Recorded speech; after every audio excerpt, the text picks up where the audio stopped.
नमस्कार, स्वागत आप सभी का न्यूज़ 18 का डिजिटल प्लेटफॉर्म आप देख रहे हैं और मैं हूं आपके साथ पुनीत मिश्रा। एक बहुत बड़ी खबर इस वक्त आपको हम बताने जा रहे हैं। जी हां, ये खबर जुड़ी हुई है राजा रघुवंशी मर्डर केस से। जी हां, राजा रघुवंशी की हत्या हुई थी। आपको मालूम है ये पूरा मामला, और इस मामले में अहम खबर आ रही है मेघालय से। इंदौर के राजा रघुवंशी मर्डर केस में कोर्ट ने 2 सह आरोपियों को जमानत दे दी है। जी हां, ये चौंकाने वाली खबर सामने आई है। इस मामले में 2 लोगों को जमानत मिल गई है। किसे किसे जमानत मिली है ये भी आपको बता देते हैं। इस मामले में लोकेंद्र सिंह तोमर सह आरोपी जो है उसे जमानत मिल गई है। इसके अलावा गार्ड बलबीर अहिरवार को भी जमानत कोर्ट के द्वारा दे दी गई है।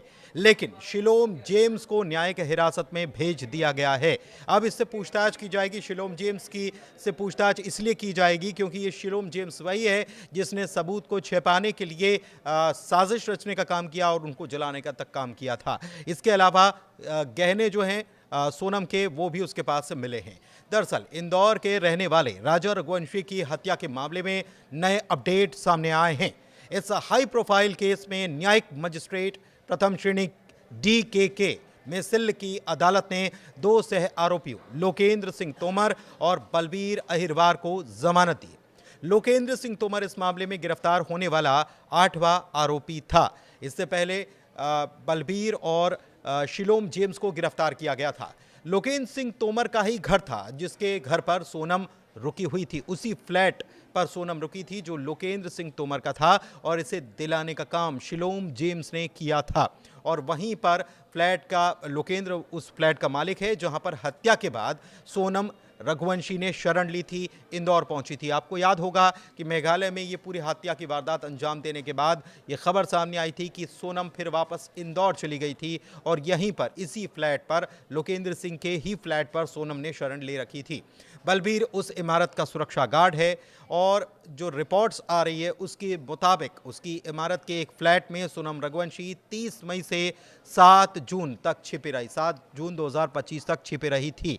और वहीं पर उसने पूरा सब कुछ देखा था कि क्या कुछ घटनाक्रम चल रहा है, मीडिया का जमावड़ा कैसे है, मीडिया में खबरें क्या निकलकर सामने आ रही हैं। एक एक खबर पर नज़र भी सोनम के द्वारा रखी गई थी। बताया यह गया कि यह फ्लैट शिलोम जेम्स नाम के शख्स को किराए पर दिया गया था, और बलबीर अहिरवार जो उस फ्लैट का सुरक्षा गार्ड है उस दौरान वो वहां पर तैनात था और पूरी गतिविधि की जानकारी भी रखता था। तो इस मामले में नया मोड़ यही है कि 2 सह आरोपी जो हैं बलबीर और लोकेंद्र जो फ्लैट का मालिक है, दोनों को इस मामले में सह आरोपी बनाया गया और दोनों को जमानत मिल चुकी है। जबकि शिलोम जेम्स जिसके पास ये किराए पर फ्लैट था, उसे अभी हिरासत में भेज दिया गया है। उससे पूछताछ की जाएगी, न्यायिक अभिरक्षा में भेजा गया है।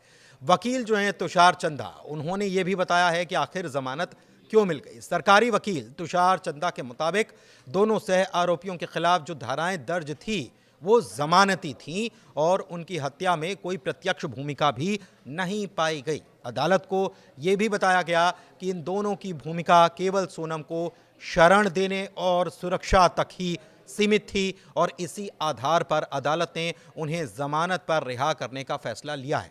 चंदा ने यह भी स्पष्ट किया कि जांच के दौरान इनकी संलिप्तता केवल परिस्थिति जन्य थी।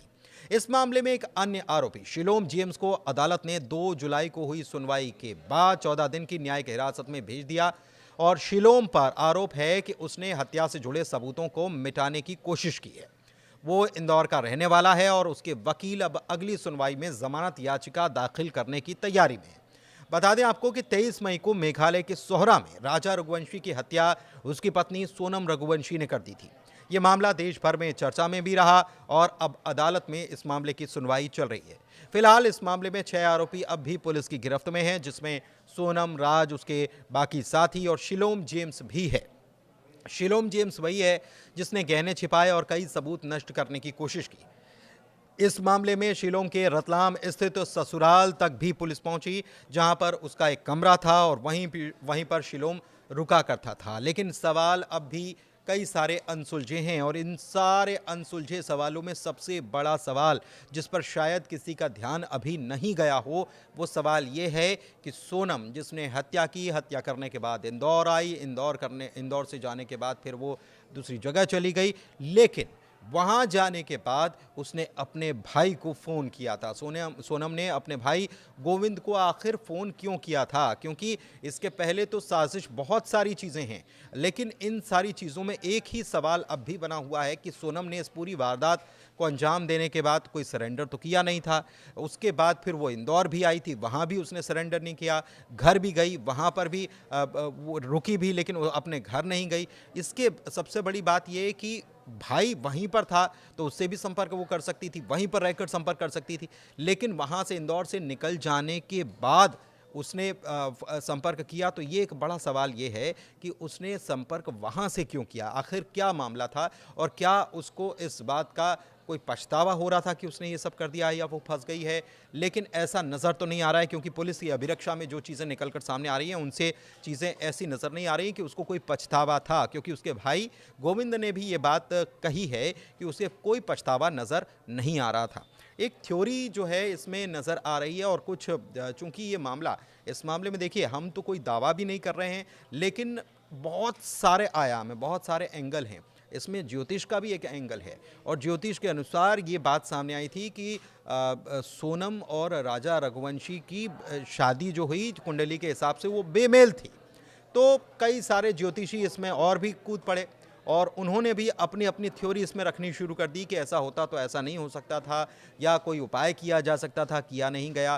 फिर इसमें सवाल ये भी, कुछ लोग ये भी सवाल अब भी उठा रहे हैं कि राज जो है, सोनम का जो प्रेमी बताया जा रहा है, वो सोनम का प्रेमी हो ही नहीं सकता है।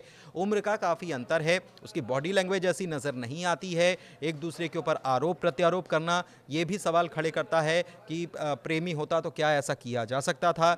और ये भी कहा जा रहा है कि कोई और ही व्यक्ति है, क्योंकि जो जानकार हैं, जो लंबे वक्त से ऐसे चीज़ें देखते आए हैं, ऐसे मामले देखते आए हैं, ऐसे केसेस देखते आए हैं, उनका भी यही मानना है इस मामले में कि ये लगता नहीं है कि राज इसमें सोनम का प्रेमी है। सोनम का हो सकता है कि कोई और प्रेमी हो। सबसे दिलचस्प बात ये भी है कि ज्योतिषी जो हैं वो भी ऐसी ही कुछ बातें करते हुए नज़र आ रहे हैं। किसी ने कहा कि कोई लड़की उसके संपर्क में हो सकती है, या वो कोई लड़की हो सकती है जो जिससे वो प्रेम करती हो। लेकिन न्यूज़ 18 पर भी एक ज्योतिषी आए थे और उन्होंने भी इस मामले में एक बड़ा दावा कर दिया था।